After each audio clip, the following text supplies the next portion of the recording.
Muy buenas tardes, estimados estudiantes. Soy el profesor Rubén.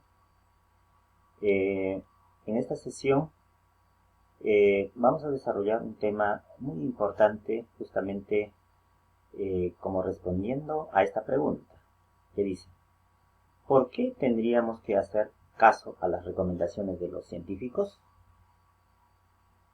Seguramente muchos de ustedes se han hecho esa pregunta: ¿por qué tendríamos que hacer caso a las recomendaciones de los científicos? Bien, en esta sesión principalmente vamos a desarrollar una de las competencias que se evalúa en el área de ciencia y tecnología, que es: explica el mundo físico basándose en conocimientos sobre seres vivos, materia y energía, biodiversidad, tierra y universo.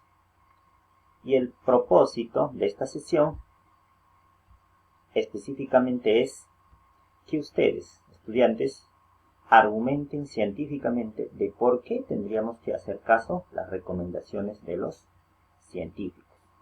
Bien, entonces, para iniciar la clase, tenemos que hacer otras preguntas, ¿no? Reflexionar sobre algunas preguntas para terminar de argumentar finalmente la pregunta de la clase. Bien, la primera pregunta que nos tenemos que hacer siempre es: ¿cuál es la expectativa de vida en el Perú? En otras palabras, ¿cuánto será el promedio de vida de las personas en el Perú? Para responder esta pregunta, tenemos que recurrir a datos científicos, específicamente al Instituto Nacional de Estadística e Informática. Bien, ¿qué dice este organismo? En 1980, la expectativa de vida en promedio en el Perú era de 57,9 años.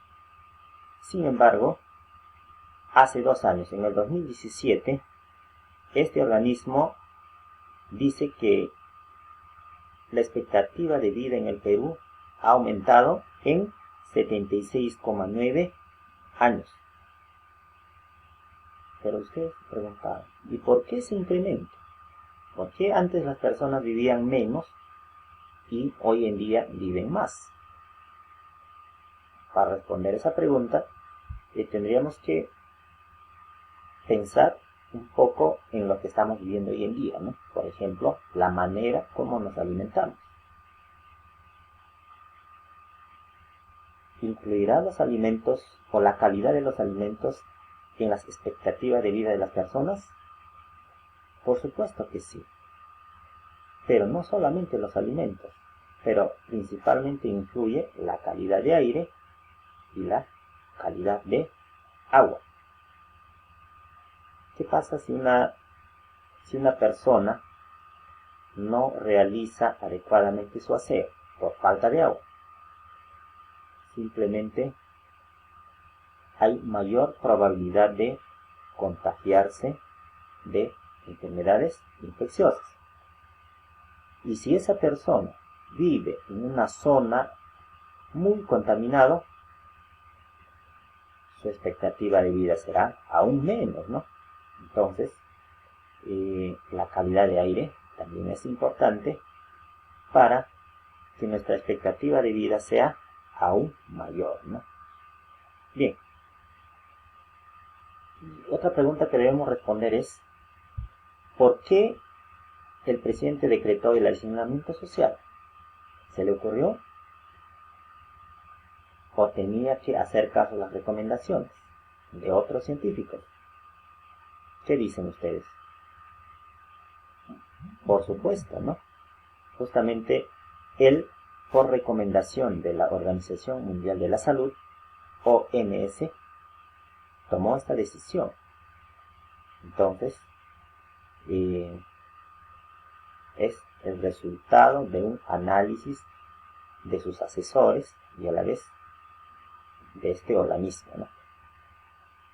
Bien, la siguiente pregunta: ¿qué deberíamos saber del coronavirus? ¿Será necesario saber sobre el coronavirus? supuesto que sí. Justamente hoy en día que estamos aislados justamente por este problema, necesitamos saber, en primer lugar, el comportamiento de este microorganismo y en segundo lugar, sus características, ¿no? Cómo se comporta, su forma de contagio, su estructura molecular.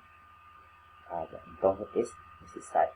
Sabemos que hoy en día un virus no es más que un ARN, vale decir ácido ribonucleico, o ADN, ácido desoxirribonucleico, pero protegido por una capa de lípidos o proteínas.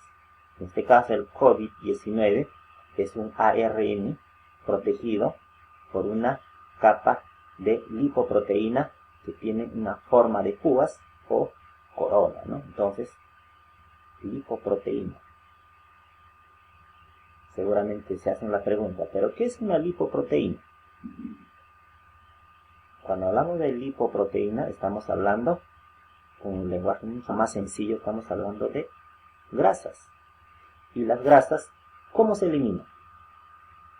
Las grasas se eliminan con jabones y alcohol. Entonces, estos son sustancias químicas que van a disolver principalmente a las grasas, ¿no? Ustedes algún momento para lavar su plato han utilizado ayudín, pero el ayudín finalmente también contiene jabones. Por lo tanto, sabiendo ese comportamiento de estos virus, podemos prevenir, ¿no?, el contagio sobre todo. Por eso nos recomiendan los científicos el aseo, el lavado 20 segundos como mínimo, el alcohol. Entonces es fundamental. La siguiente pregunta: ¿qué hacen las vacunas en nuestro cuerpo para protegernos? Todos nosotros a edad temprana hemos recibido varias vacunas. Pero esas vacunas, ¿para qué han sido? Principalmente las vacunas son para prevenir, ¿no? Para prevenir enfermedades virales, más no bacterianas, enfermedades virales. Pero, ¿qué hacen las vacunas? Una vacuna no es más que el mismo virus, pero debilitado, completamente debilitado, que te inyectan ese virus controlado y debilitado a tu organismo con la finalidad de que tus defensas generen anticuerpos. Pero cuando hablamos de defensas, ¿de qué estamos hablando? Estamos hablando de nuestros glóbulos blancos, específicamente de los linfocitos, células T. Entonces, estas células fabrican anticuerpos que no son más que proteínas. ¿Para qué? Para que nuestro organismo ya esté desarrollado y a la vez clones de memoria, para que en el futuro, cuando me infecte ese virus, simplemente ya tengo la defensa, inmediatamente reacciona y elimina, ¿no? Entonces, esa es la función de una vacuna. Seguramente hoy en día aún recién están realizando las pruebas para detectar si realmente estás contagiado con el coronavirus o no. Entonces, para eso existen dos pruebas, ¿no? Dos tipos de pruebas. Uno de ellos son las pruebas rápidas, que principalmente detecta si ya desarrollaste las defensas. Si ya desarrollaste defensas, vas a dar positivo contra esta prueba, ¿no? Pero si aún no has desarrollado defensas, pero ya tienes en tu organismo el coronavirus COVID-19, necesariamente tienes que hacer prueba PCR, o más conocido pruebas moleculares. Entonces, principalmente es una técnica bastante compleja que identifica el código genético y cómo se expresan esos códigos en forma de proteínas. Bien, será la primera vez que ocurre este tipo de pandemias? Por supuesto que no. En el pasado ha habido pandemias aún mucho más mortíferas y letales. Una de las pandemias que ha provocado la mayor cantidad de muertes en el mundo ha sido la peste negra. Aproximadamente entre los años 1347 y 1351, según los estudiosos, dicen que aproximadamente han muerto 200 millones de muertes en el mundo. Y algunos dicen, no hay datos exactos, hasta el 60% de la población mundial creen que haya muerto a causa de esta pandemia, que es la peste negra. No solo ha habido esta peste, ha habido otras más, ¿no? Entonces, en 1520, también la viruela ha provocado 56 millones de muertes.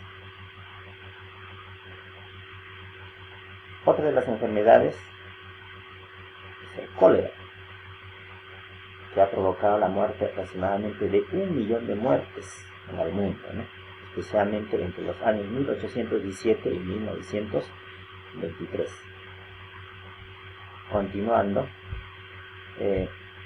podemos hablar de la peste bubónica. En 1855, según los estudios, dice que haya provocado algo de 12 millones de muertes en el mundo, pero específicamente tuvo su impacto tan mortífero en la India, causando la muerte de aproximadamente de 10 millones de habitantes.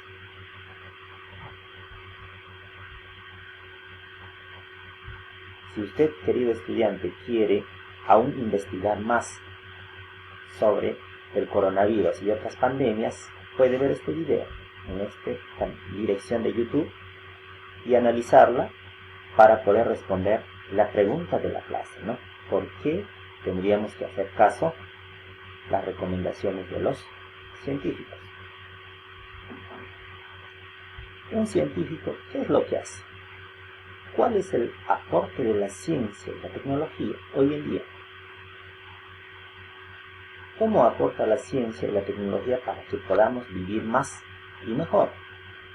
Bien, acá les presento algunas ideas fundamentales para que puedan hacer su argumento, ¿no? 1. La ciencia principalmente aporta con nuevos conocimientos. Y esos nuevos conocimientos nos ayudarán a entender mejor la naturaleza, ¿no? Sin la ciencia no hubiéramos entendido el comportamiento del virus COVID-19. Otra idea. Gracias a la ciencia, hoy en día existen nuevas soluciones, principalmente con tecnología, ¿no? Que nos permite resolver muchos problemas. Si no habría tecnología, ¿creen que se podría evaluar, por ejemplo, tal o cual persona está infectada por el COVID-19? ¿O las pruebas existirían? Por supuesto que no. Tercera idea. Gracias a la tecnología se han producido sustancias como el alcohol, como los jabones, como la lejía, como los celulares, las computadoras, todo tipo de máquinas y herramientas que hoy en día nos facilitan nuestro trabajo, ¿no? Entonces, esas son las 3 ideas principales para poder hacer nuestro argumento. A ver, continuando, queridos estudiantes, ustedes, para evidenciar su trabajo de esta sesión, tienen que hacer un texto argumentativo de un mínimo de 12 líneas. Puede ser en su cuaderno o portafolio, pero respetando siempre el formato de cómo se hace un argumento, un texto argumentativo. Acá básicamente tiene 3 aspectos: la tesis, la opinión o la idea de